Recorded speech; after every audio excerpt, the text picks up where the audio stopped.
제170편 하늘나라 3월 11일 토요일 오후에 예수는 펠라에서 마지막 설교를 했다. 이것은 그의 대중봉사에서 주목할 만한 연설에 속하며 하늘나라에 대해 충분하고 완벽한 논설을 담고 있다. 그는 하늘나라와 하나님의 나라라는 용어의 뜻과 중요성에 관해 사도와 제자들의 머릿속에 혼란이 존재하는 것을 알았고 이 두 가지를 자신 수여 사명에서 서로 바꿀 수 있는 명칭으로 사용했다. 하늘의 나라라는 바로 그 용어는 그것이 대표하는 의미를 땅의 나라 및 현세의 정부들과 전혀 상관없이 구분하기에 충분해야 했지만 충분하지 않았다. 단 한 세대 안에 없애기에는 현세의 임금관념이 유대인 머릿속에 너무 깊이 뿌리박고 있었다. 그러므로 오랫동안 육성해온 이 왕국 개념을 예수는 처음에 드러내놓고 반대하지 않았다. 이 안식일 오후에 주는 하늘나라에 관한 가르침을 분명히 밝히려고 했었다. 그 주제를 모든 관점에서 논의하고 그 용어가 어떤 많은 다른 의미로 쓰였는가 밝히려고 했었다. 이 이야기에서 우리는 이전 경우에 예수가 하신 수많은 말씀을 덧붙이고 바로 이날 저녁 토론 시간에 사도들에게만 주신 논평을 얼만큼 넣어서 그 연설을 확대하겠다. 우리는 또한 하늘나라 관념이 후일에 기독교회에 관계되는 대로 나중에 결국 어떻게 되어갔는가 다루는 논평을 덜어 하겠다. 1. 하늘나라 개념. 예수의 설교를 발표하는 것과 관련해 히브리 성서 전체에 걸쳐서 하늘나라에 관해 두 가지 개념이 있었다는 것을 주목해야 한다. 선지자들은 하나님의 나라를 다음과 같이 제시했다. 1. 오늘의 현실로서, 그리고 2. 앞날의 희망으로서, 메시아가 출현하고 나서 하늘나라가 충만하게 실현될 때 이것이 세례자 요한이 가르쳤던 하늘나라 개념이었다. 맨 처음부터 예수와 사도들은 이 두 개념을 다 가르쳤다. 머릿속에 간직해야 할 두 가지 다른 하늘나라 이념이 있었다. 3. 후일에 유대인이 가진 개념, 곧 초자연적 기원을 가지고 기적으로 계시되는 세계적 초월 왕국의 개념. 4. 세상이 끝날 때 선이 악에 승리함으로 신의 나라가 세워지는 것을 그리는 페르시아인의 가르침. 예수가 땅에 오시기 바로 전에 유대인은 이 모든 하늘나라 이념을 유대인이 승리하는 시대를 계시하려고 메시아가 온다는 묵시적 개념으로 통합하고 혼동했다. 이 시대는 땅에서, 새 세상에서 하나님이 최상으로 다스리는 영원한 시대, 온 인류가 야훼를 예배할 시대였다. 이 하늘나라 개념을 이용하기로 하면서 예수는 유대 및 페르시아 종교의 가장 중요한 최고의 유산을 이용하기로 작정했다. 기독교 시대의 여러 세기를 통해 사람들이 이해하고 오해한 바와 같이 하늘나라는 네 가지 뚜렷이 다른 집단의 관념을 담고 있다. 1. 유대인의 개념. 2. 페르시아인의 개념. 3. 몸소 체험한다는 예수의 개념. 너희 안에 있는 하늘나라. 4. 기독교를 창시하고 전파한 자들이 세상에 강조하려고 애쓴 복합되고 혼동된 개념들. 다른 때와 달라지는 상황에서 예수는 대중을 가르칠 때 수많은 하늘나라 개념을 제시한 듯하지만 사도들에게 언제나 하늘나라는 땅에 있는 동료들과 하늘에 계신 아버지와 가지는 관계에서 사람이 몸소 겪는 체험을 포함하는 것이라 가르쳤다. 하늘나라에 관해 그의 마지막 말씀은 언제나 너희 안에 있는 나라였다. 하늘나라라는 용어의 뜻에 관해 여러 세기에 걸쳐 있던 혼동은 다음 세 가지 요인 때문이다. 1. 예수와 사도들이 하늘나라 개념을 다시 진술하는 여러 진보적 단계를 거침에 따라서 그 하늘나라 개념을 지켜보고서 생긴 운동. 2. 유대지방에서 이방의 땅으로 초대 기독교를 옮겨 심는 것과 불가피하게 연결된 운동. 3. 기독교가 그 핵심 관념인 예수의 인물에 관해 주직된 종교가 되었다는 사실에 처음부터 생긴 운동. 하늘나라 복음은 갈수록 더 그에 관한 종교가 되었다. 2. 예수의 하늘나라 개념. 하늘나라는 하나님이 아버지라는 진리, 그리고 이와 관련해 사람이 형제라는 사실, 이 두 가지 개념으로 시작되고 거기에 집중되어야 한다는 것을 주는 분명히 밝혔다. 그러한 가르침을 받아들이는 것은 오랜 세월에 걸친 동물적 공포의 속박으로부터 사람을 해방하고 동시에 영적으로 자유로운 새 삶이 부여하는 다음 재산으로 인간의 생활을 풍성하게 할 것이라고 예수는 선언했다. 1. 새로운 용기와 늘어난 영적 힘을 소유하는 것. 하늘나라 복음은 사람을 해방하고 사람이 영생을 감히 바라도록 격려할 것이다. 2. 그 복음은 모든 사람을 위해, 아니 가난한 사람에게도 새로운 확신과 참된 위로의 말씀을 담았다. 3. 복음 자체가 도덕적 가치의 새 표준이요 인간의 행위를 재는 새 윤리의 자였다. 복음은 그 결과로 생기는 새 체제의 인간 사회의 이상을 묘사했다. 4. 그 복음은 물질적인 것에 비해 영적인 것이 우수하다고 가르쳤다. 영적 실체들을 영화롭게 하고 초인간적 이상을 찬미했다. 5. 이 새 복음은 영적 달성을 인생의 참된 목표로 높였다. 인간의 생명은 도덕적 가치와 신다운 위엄을 띠는 새 자질을 받았다. 6. 영원한 실체들은 땅에서 올바르게 애쓴 결과라 가로 열고 그에 대한 보상이라 가로 닫고 고 예수는 가르쳤다. 고귀한 운명을 깨닫는 결과로서 땅에서 사람이 필사자로 머무르는 일은 새로운 의미를 얻었다. 7.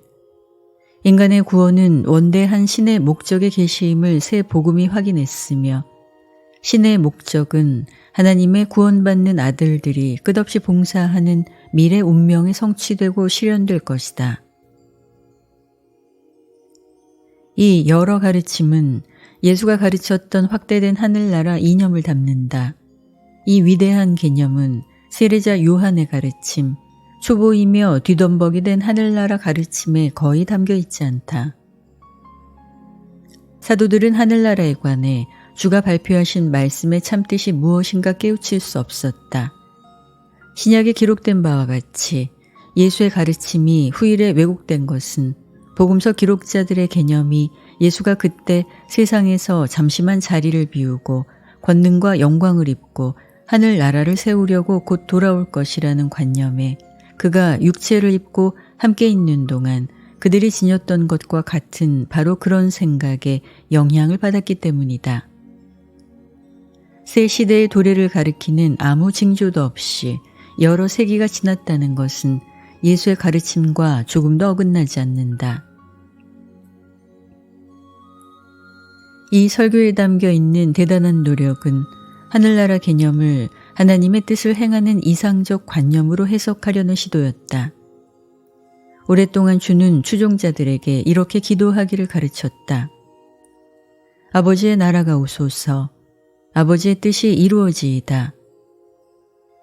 이때 그는 같은 뜻이지만 더 실용적 용어, 하나님의 뜻을 사용하고 하나님의 나라라는 용어를 그들이 사용하지 않도록 유인하려고 진지하게 애썼다. 그러나 성공하지 못했다. 예수는 왕국, 임금, 백성 관념 대신에 하늘가족, 하늘아버지, 그리고 동료 인간을 위해 기쁘게 자원하여 봉사하며 아버지 하나님을 숭고하고 총명하게 섬기는 데 몰두하는 하나님의 해방된 아들들, 이 세 가지 개념으로 갈아치우기를 바랬다. 이때까지 사도들은 하늘나라에 관해 두 가지 관점을 습득했고 다음과 같이 보았다. 1. 그 당시에 참 신자들의 마음속에 있던 몸소 체험하는 문제. 그리고 2. 종족이나 세계 현상의 문제. 하늘나라가 미래에 온다는 것, 기대할 어떤 것, 사도들은 사람들의 마음속에서 하늘나라가 오는 것을 마치 반죽 속에 있는 누룩과 같거나 겨자씨가 자라는 것 같은 점진적 발전으로 보았다. 종족의 의미나 세계적 의미에서 하늘나라의 도래는 갑작스럽고 볼만하리라고 믿었다. 예수는 하늘나라가 상급의 영적 생활을 실천하는 그들의 개인적 체험이라 영을 체험하는 이 실체들은 신처럼 확실하고 영원히 장대한 새로운 상급 수준까지 점진적으로 변화된다고 지치지 않고 그들에게 일러주었다. 이날 오후에 다음 두 단계를 묘사했으므로 주는 하늘나라의 두 가지 성질에 관한 새로운 개념을 뚜렷이 가르쳤다. 첫째, 이 세상에 있는 하나님의 나라, 하나님의 뜻을 행하려는 최고의 소망, 사람을 사심없이 사랑하는 것, 이것은 개선된 윤리적 도덕적 행위와 같은 좋은 열매를 맺는다. 둘째, 하늘에 있는 하나님의 나라, 필사 신자들의 목표, 하나님을 사랑하는 마음이 완전해지고 하나님의 뜻이 더욱 신답게 이루어지는 상태. 예수는 신자들이 믿음으로 하늘나라에 지금 들어간다고 가르쳤다. 여러 강론에서 두 가지 믿음으로 하늘나라에 들어가는 데 필수라고 가르쳤다. 1. 믿음, 성실성. 어린아이처럼 와서 아들 신분의 수여를 선물로 받는 것. 묻지 않고 아버지의 지혜로움을 완전히 믿고 진심으로 의지함으로 아버지의 뜻을 행하는 데 복종하는 것. 전혀 편견과 선입관이 없이 하늘나라로 들어가는 것. 버릇이 나빠지지 않은 어린이처럼 생각이 트여 있고 배울 수 있는 상태에 있는 것. 2. 진리를 간절히 찾기. 올바름을 목마르게 찾는 것. 생각의 변화. 하나님과 같이 되고 하나님을 찾으려고 하는 동기를 얻는 것.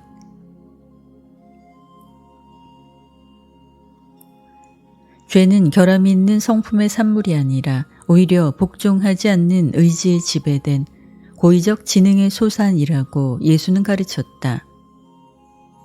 죄에 관해 말하면 하나님은 용서하셨다. 우리의 동료를 용서하는 행위가 그러한 용서를 개인적으로 소용되게 만든다고 가르쳤다. 육체를 입은 내 형제를 용서할 때 그렇게 함으로 자신의 혼 속에서 너는 하나님이 바로 너의 잘못을 용서하는 현실을 받아들이는 능력을 만들어낸다. 사도 요한이 예수의 일생과 가르침에 관한 이야기를 비로소 기록할 무렵에 초대의 기독교인은 박해의 근원인 하나님의 나라 관념 때문에 너무 공경을 겪어서 대체로 그 용어의 사용을 포기했다. 요한은 영생에 대해 많이 이야기했다. 예수는 영생을 또한 생명의 나라라고 이야기했다. 또한 내 안에 있는 하나님의 나라를 자주 언급했다. 한때 그러한 체험을 아버지 하나님과 가지는 가족의 친교라고 말했다. 예수는 많은 용어를 하늘나라 대신에 쓰려고 했었지만 언제나 성공하지 못했다. 다른 것 가운데 다음을 썼다. 하나님의 가족, 아버지의 뜻, 하나님의 친구들, 신자들의 친교, 사람의 형제정신, 아버지의 양떼, 하나님의 자녀, 충실한 자들의 친교, 아버지를 섬기는 것, 하나님의 해방된 아들들. 그러나 그는 하늘나라 관념의 사용을 피할 수 없었다.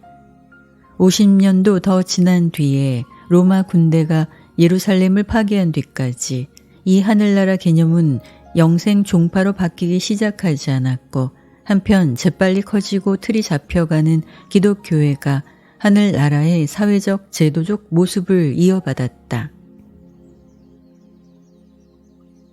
3. 하늘나라와 올바름의 관계.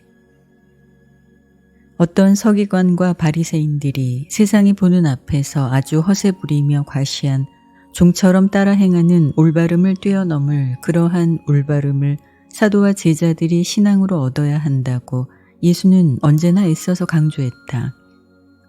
믿음, 어린아이와 같은 단순한 믿음이 하늘나라 문의 열쇠라고 가르쳤지만 예수는 또한 문으로 들어간 뒤에 하나님의 건장한 아들의 어른 키까지 자라기 위해 모든 믿는 어린아이가 올라가야 하는 점진적 올바름의 단계가 있다고 가르쳤다.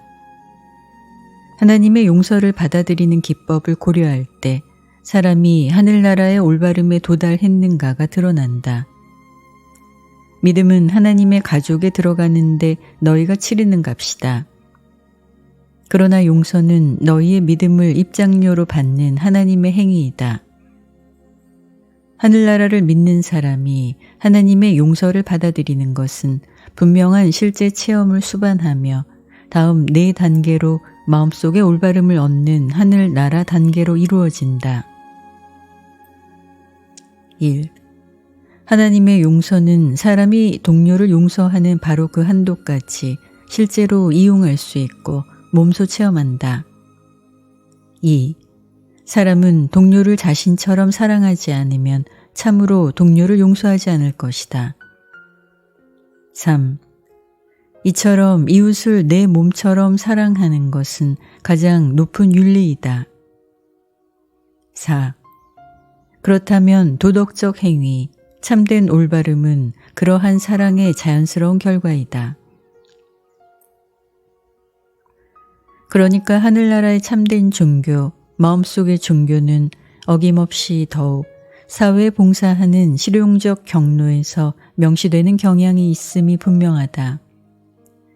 예수는 신자들이 어쩔 수 없이 사랑으로 봉사에 종사하게 만드는 그러한 살아있는 종교를 가르쳤다.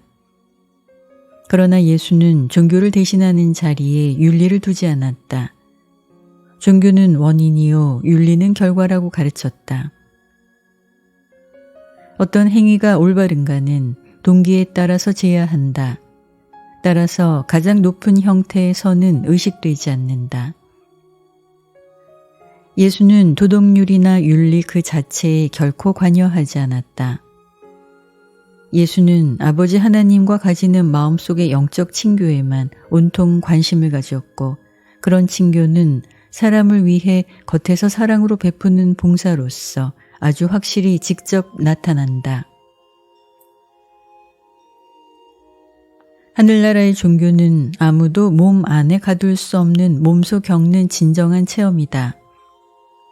신자 가족의 한 사람임을 의식하는 것은 불가피하게 가족 행위 교훈을 실천하는 것으로 곧 형제의 정신을 높이고 확대하려는 노력으로 형제와 자매에게 봉사하는 길로 인도한다는 것을 가르쳤다. 하늘나라의 종교는 개인적 개별적 종교이다. 그 열매, 그 결과는 가족과 사회에 나타난다. 예수는 공동체와 대조하여 어김없이 개인의 신성함을 높였다.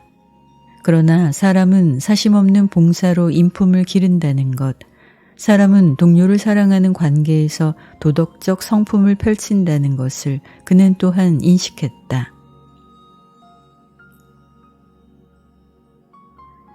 하늘나라가 마음속에 있다고 가르치고 개인을 높임으로 사회에 참된 올바름을 실현하는 새 섭리 시대를 열었으니까 예수는 옛 사회에 치명적 타격을 입혔다.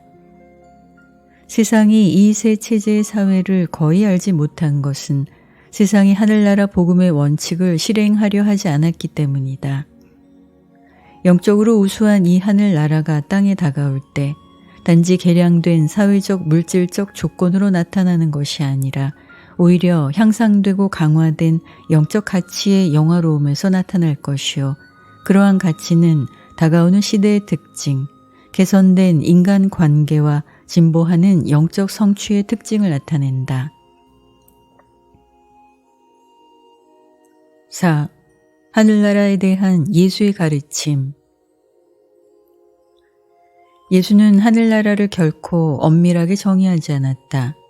한때 하늘나라의 한 국면에 대해 강론하고 또 다른 때에 사람들의 마음속에서 하나님이 다스리는 그런 형제들의 다른 모습을 이야기하곤 했다. 이 안식일 오후에 설교하는 과정에서 예수는 적어도 하늘나라의 5단계나 시대를 주목하였으니 다음과 같다. 1.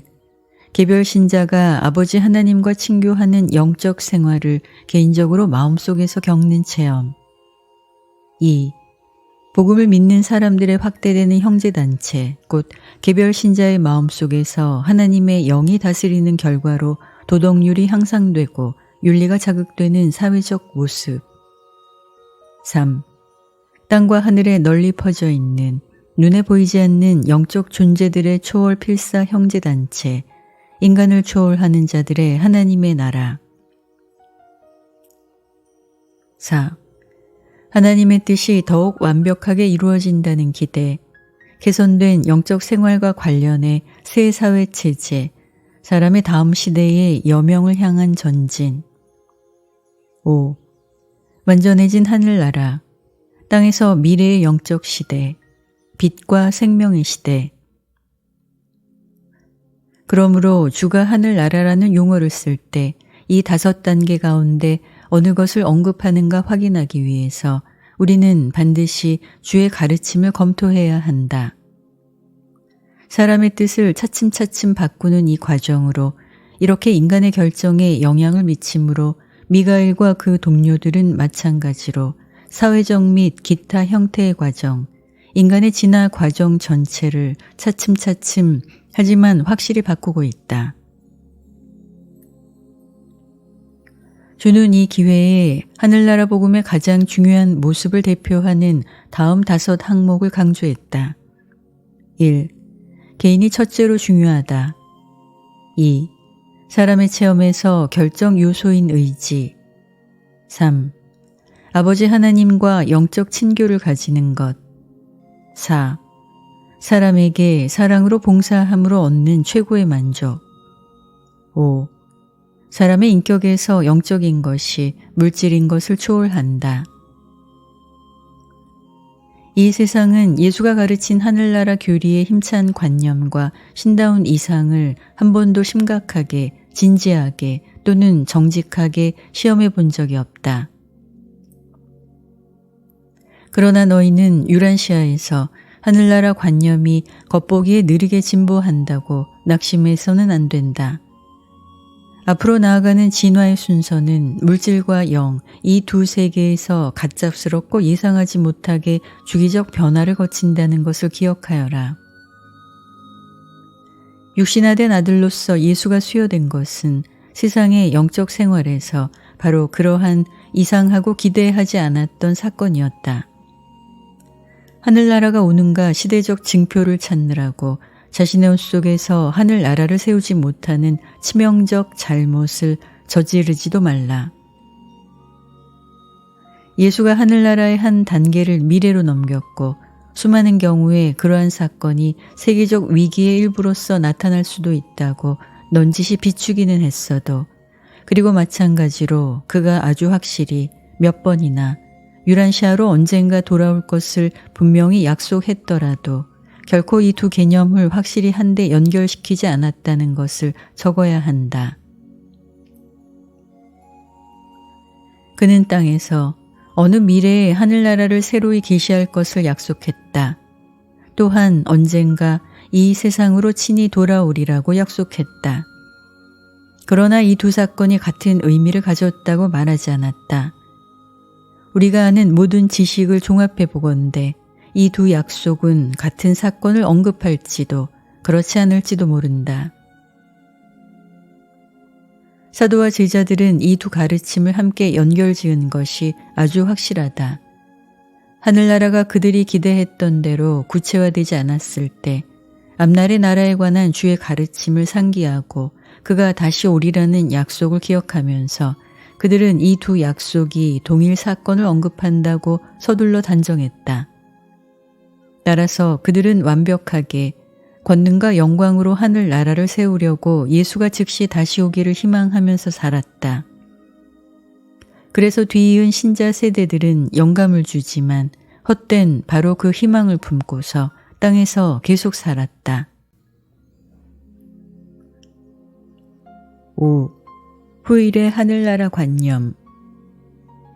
하늘나라에 대한 예수의 가르침을 요약했으므로 우리는 하늘나라 관념에 붙게 된 어떤 후일의 관념에 대해 이야기하고 하늘나라가 미래 시대에 어떻게 진화할 수 있는가 하늘나라를 미리 예측하도록 허락받았다. 기독교가 전파되는 처음 몇 세기를 통해서 내내 하늘나라 관념은 그때 재빨리 퍼지는 그리스인의 이상주의 개념, 자연의 것은 영적인 것의 그림자, 현세의 것은 영원한 것이 순간적으로 나타나는 그림자라는 관념에 엄청나게 영향을 받았다. 그러나 유대인의 땅에서 이방인의 땅으로 예수의 가르침을 옮겨 심은 것을 표시한 큰 걸음은 하늘나라의 메시아가 교회에서 구원자가 되었을 때였는데 교회는 바울과 그 후계자들의 활동으로부터 생겨나고 예수의 가르침에 근거를 둔 종교적 사회적 조직이었으며 그 가르침은 필로의 여러 개념과 페르시아인의 선악 교리로 보충되었다. 하늘나라 복음의 가르침에 담긴 예수의 관념과 이상은 그 추종자들이 그의 선언을 점진적으로 왜곡했기 때문에 거의 실현되지 못할 뻔했다.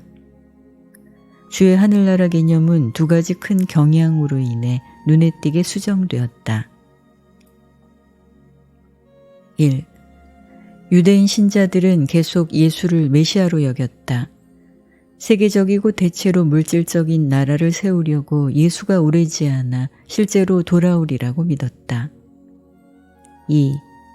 이방의 기독교인들은 아주 일찍부터 바울의 교리를 받아들이기 시작했고 이것은 예수가 교회 신도들의 구원자라는 일반적 관념으로 더욱 이끌었는데 구원자는 초기 개념, 곧 하늘나라의 순전한 영적 형제 정신을 새로이 제도적으로 이어받는 개념이었다. 하늘나라의 사회적 결과로서 생긴 교회는 온전히 자연스럽고 바람직하기도 했을 것이다. 교회의 잘못은 교회가 존재하는 데 있는 것이 아니라 오히려 교회가 예수의 하늘나라 개념을 거의 완벽하게 갈아치웠다는 것이다. 바울이 만든 제도화된 교회는 예수가 선포했던 하늘나라를 사실상 대체하는 조직이었다. 그러나 의심하지 말라. 주가 가르친 바로 이 하늘나라는 신자의 가슴 속에서 존재하며 땅에서 모든 다른 종교, 종족, 나라에게 아니 각 사람에게 선포되었던 것 같이 언젠가 이 기독교회에 선포될 것이다. 예수가 가르친 하늘나라, 개인의 올바름을 추구하는 영적 이상과 사람이 하나님과 신성한 친교를 가진다는 개념은 예수의 인격이 구원자, 창조자여, 사회 조직이 된 종교 공동체의 영적 우두머리라는 신비스러운 개념 속으로 차츰 가라앉게 되었다. 이 방법으로 형식적이고 제도화된 교회는 개별로 영의 인도를 받는 하늘나라 형제단체의 대용품이 되었다. 교회는 예수의 일생과 가르침에서 생겨난 불가피하고 유익한 사회적 결과였다. 하늘나라의 가르침에 대한 이 사회적 반응이 예수가 가르치고 실천했던 진정한 하늘나라의 영적 개념을 아주 완전히 갈아치웠다는 사실에 비극이 있다. 유대인에게 하늘나라는 이스라엘 족속의 공동체였고 이방인에게 하늘나라는 기독교회가 되었다. 예수에게 하늘나라는 하나님이 아버지라는 믿음을 고백하고 이렇게 함으로 하나님의 뜻을 행하는데 마음을 다해 헌신함을 선언하고 따라서 사람의 영적 형제단체의 구성원이 되는 개인들의 집합이었다. 하늘나라 복음이 퍼지는 결과로서 어떤 사회적 결실이 세상에 나타날 것을 주는 충분히 깨달았다.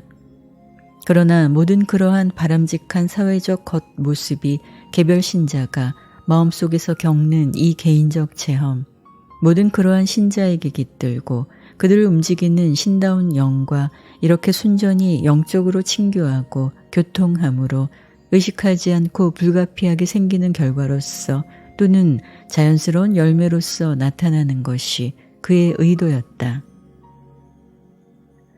예수는 한 사회조직, 곧 교회가 참된 영적 국가의 진보에 뒤따라 생길 것을 미리 예측했고 이것이 어째서 사도들이 요한의 세례 의식을 행하는 것을 결코 반대하지 않았는가 하는 까닭이다. 그는 진리를 사랑하는 사람, 올바름, 곧 하나님을 간절히 바라고 목마르게 찾는 사람은 믿음으로 영적인 하늘나라에 들어가는 것이 허락된다고 가르쳤다. 동시에 사도들은 그러한 신자는 겉으로 나타나는 세례 의식으로 제자들의 사회 조직의 가입이 허락된다고 가르쳤다.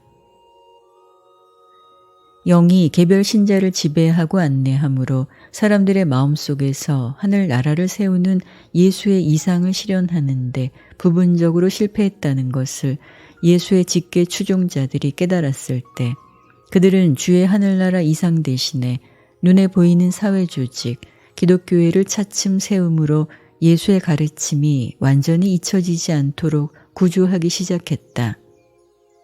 그리고 이러한 대체 계획을 성취하고 나서 일관성을 유지하고 하늘나라의 사실에 관한 주의 가르침을 인정하려고 더 나아가서 하늘나라를 미래에 생길 일로 분리해 놓았다. 교회의 지위가 안정되자마자 교회는 기독교 시대가 절정에 이를 때 그리스도가 다시 오실 때 하늘나라가 실제로 나타날 것이라고 가르치기 시작했다. 이 방법으로 하늘나라는 한 시대의 개념, 미래에 찾아온다는 관념이요 최고자의 성자들이 마지막으로 구출된다는 이상이 되었다. 초대 기독교인들, 가로 열고 그리고 후일의 허다한 교인들, 가로 닫고는 예수의 하늘나라 가르침에 담겨있는 아버지와 아들 관념을 대체로 간과했으며 한편 이를 교회에 잘 조직된 사회적 교제로 대체했다. 이처럼 교회는 크게 보아서 사회적 형제 단체가 되었고 이것은 예수의 영적 형제 단체라는 개념과 이상을 실질적으로 갈아치웠다. 예수의 이상적 개념은 대체로 실패했지만 주의 개인적 생애와 가르침의 기초 위에 바울은 나서서 유란시아에서 일찍이 존재한 바 대단히 진취적인 한 인간 사회를 세웠으며 이것은 그리스인과 페르시아인의 영생 개념으로 보충되고 영적인 것과 현세의 것을 대조하는 필로의 교리로 인해 확대되었다. 예수의 개념은 세계의 진보된 종교들 속에 아직도 살아있다. 바울의 기독교회는 예수가 만들려 의도했던 하늘나라, 그리고 아주 확실히 하늘나라가 다다를 그 미래의 사회화되고 인간화된 그림자이다. 바울과 그 후계자들은 영생의 문제를 개인으로부터 교회로 일부 옮겨버렸다. 그리스도는 이처럼 아버지의 하늘나라 가족 안에서 개별 신자 하나하나에게 형이 되기보다 교회의 우두머리가 되었다. 바울 그리고 같은 시대의 사람들은 예수가 자신과 개별 신자에 관해 영적으로 암시한 모든 것을 신자의 집단인 교회에 적용했다. 이렇게 함으로 그들은 예수의 개념, 개별 신자의 마음속에 있는 신의 나라 개념에 치명적 타격을 입혔다. 그래서 여러 세기 동안 기독교 교회는 큰 창피를 겪으며 수고했는데 왜냐하면 교회가 하늘나라의 신비스러운 권능과 특권, 오직 예수와 영적 신자 형제들 사이에만 행사하고 체험할 수 있는 권능과 특권을 감히 주장했기 때문이다. 이처럼 교회에서 회원 자격을 얻는 것은 반드시 하늘나라에서 친교함을 뜻하지 않는다는 것이 명백해진다. 하나는 영적인 것이요 다른 하나는 주로 사회적이다. 머지않아 하나님의 나라가 가까웠도다 하고 외치는 다른 더 큰 세례자 요한이 나타날 예정이고, 이것은 하늘나라가 신자의 마음속에서 하늘 아버지의 뜻이 지배하고 초월하는 것이라 선포한 예수의 높은 영적 개념으로 돌아감을 뜻한다. 그는 땅에서 눈에 보이는 교회나 사람들이 기대하는 그리스도의 재림을 어떤 방법으로도 언급하지 않고서 이 모두를 이룰 것이다. 예수의 실제 가르침이 부활되어야 하며 그렇게 다시 적은 이야기는 미가엘이 땅에서 머무른 사실에 관해 사회 철학적 신앙 체계를 만드는 데 분주했던 초기 추종자들의 실수를 돌이킬 것이다. 짧은 시일 안에 예수에 관한 이 이야기의 가르침은 예수의 하늘나라 복음 설교를 거의 대체해버렸다. 이 방법으로 역사적 종교가 예수의 가르침을 바꿔치웠으며 예수의 가르침은 사람의 가장 높은 도덕적 관념과 영적 이상을 미래에 대한 사람의 가장 숭고한 희망, 영생과 섞었다. 그것이 하늘나라 복음이었다. 예수의 복음이 아주 여러 모습을 가졌다는 바로 그 이유로 몇 세기 안에 그의 가르침의 기록을 연구한 학자들은 그렇게 많은 종파와 분파로 갈라지게 되었다. 기독교 신자들의 이 딱한 분열은 주의 다양한 가르침 속에서 신과 하나가 된 일생, 비할 데 없는 그의 일생을 헤아리지 못함으로 생겨난다. 그러나 언젠가 예수를 참되게 믿는 사람들의 태도는 불신자 앞에서 이처럼 영적으로 분열되지 않을 것이다. 언제나 우리의 지적 이해와 해석은 다양해도 좋고 사회적 층교가 어느 정도 달라져도 좋지만 영적 형제정신의 부족은 용서할 수 없고 꾸짖어 마땅하다. 오해하지 말라. 예수의 가르침 속에는 생각하는 사람들의 가슴 속에서 언제까지나 열매 맺지 않은 채로 가만두지 않을 영원한 성질이 있다. 예수가 상상했던 하늘나라는 대체로 땅에서 실패했고 한동안 겉으로 나타나는 교회가 그 자리를 차지했다. 그러나 이 교회는 다만 좌절된 영적 하늘나라의 애벌레 단계여 이 물질 시대를 거쳐서 하늘나라를 더 영적인 섭리 시대로 실어 나를 터이고 그때 주의 가르침은 성장할 기회를 더 충만히 누릴지 모른다. 이처럼 이른바 기독교회는 고치가 되며 그 속에서 예수의 개념인 하늘나라는 지금 잠을 잔다. 신다운 형제들의 하늘나라는 아직도 살아있으며 모습을 바꾸어 성장하는 매력이 떨어지는 생물이 아름답게 펼쳐져 궁극의 나비가 솟아나는 것과 똑같이 확실하게 이 오랜 침체로부터 궁극에 확실히 솟아날 것이다.